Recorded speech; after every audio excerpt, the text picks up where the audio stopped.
When we talk to clients about 529 college savings accounts, there are a bunch of little known facts about these accounts that usually people are surprised to find out that involve advanced wealth accumulation strategies, tax strategies, and options within these plans that we're going to be going over today.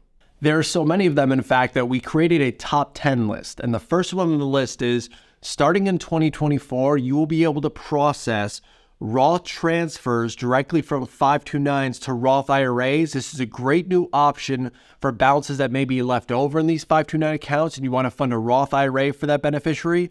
Or we, as an advanced wealth accumulation strategy, we can actually see parents, grandparents fund these 529s for the sole purpose of funding these Roth IRAs for the beneficiary down the road. Now, there are a lot of rules associated with these Roth transfers, so I'll put a link to a video specifically for this topic below.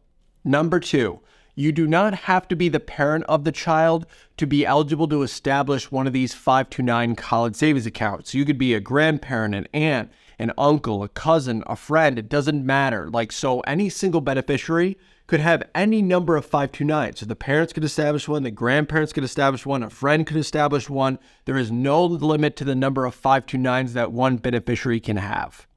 Number 3, there are currently about 38 states in the U.S. that offer some form of state tax deduction or tax credit for contributions that are being made to these college savings 529 accounts. And you do not have to be the parent of the child to claim these tax benefits. Like if you were in New York and you're married filing a joint tax return, you can get up to a $10,000 state tax deduction for contributions made to these 529 accounts each year. Now, these tax deductions and tax credits vary state by state, so you have to look up the rules for the state that you're a resident of.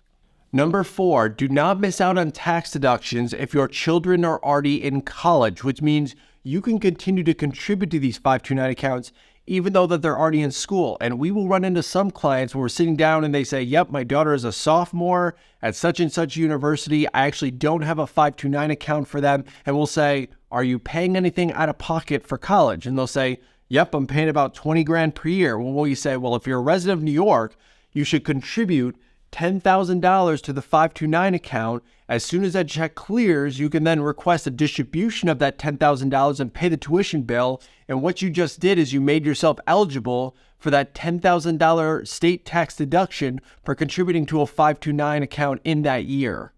Number 5, in most states, rollover contributions count as contributions for purposes of the tax deduction, which means if, let's say, you lived in Vermont and then you moved to New York and you established a New York 529 account so you can take advantage of those tax benefits, when you go to roll over that balance in the Vermont 529 to the New York 529, that actually can qualify as a contribution for the tax deductions. We actually had a client that had one of these Vermont 529 accounts that had about $30,000 in it. They moved to New York and we said, hey, instead of rolling it all over in one shot, we should roll over $10,000 per year so you can get the max tax deduction for the next 3 years.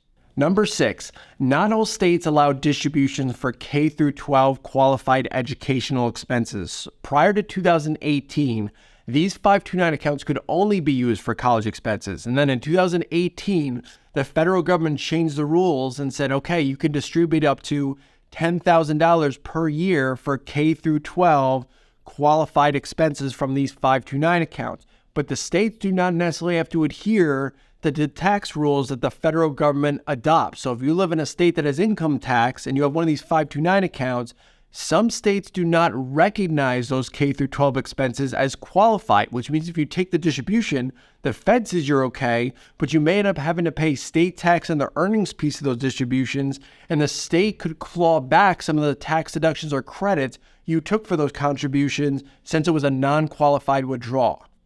Number 7, these 529 accounts allow you to move money between 529 accounts with the same owner but different beneficiaries. So this is very common for parents that have multiple kids. They've set up a 529 for each child, and let's say the oldest has a balance left over their 529 and they want to move that down to one of the younger siblings. Usually you're very easily able to move a portion or all of that balance between other beneficiaries of 529 accounts that you own.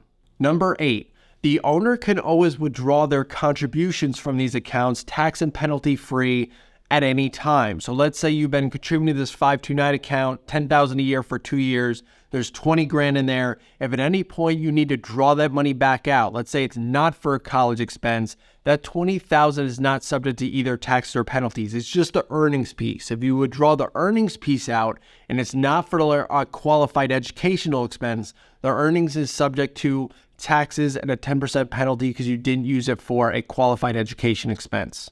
Number 9, 529 accounts owned by the parents unfortunately count against the financial aid calculation, or FAFSA. That's not great news, but the good news is it still counts as an asset of the parent in the FAFSA calc, which means only 5.6% of that balance in the 529 count against the financial aid award. So even if you had $100,000 sitting in that 529 account, it might cost you about $5,600 per year in aid if you're going to receive aid. If you're not going to receive financial aid in the first place, it doesn't really matter. But this also gives lead to this advanced strategy that if the grandparents own the 529 account, it's invisible. They're just looking at assets of the parents. They do not look at assets of the grandparents in the FAFSA calculation. And the final fact, number 10, is while there's no annual contribution limits to 529 accounts, there are aggregate balance limits for 529s that vary state by state. So the way it works is if there's all these 529s set up for a single beneficiary in a single state, they total up all the balances, and states have rules that say once the balances in all these 529s for that single beneficiary equal a certain dollar amount, you can no longer contribute any more to those 529 accounts. Now, fortunately, the balances are very high. Like in New York, the aggregate balance has to be over $520,000 before contributions aren't allowed. But there are states out there that have lower limits, so you just have to be careful. I hope this was helpful. If you have any questions, please feel free to reach out to me at moneysmartboard.com. Thank you.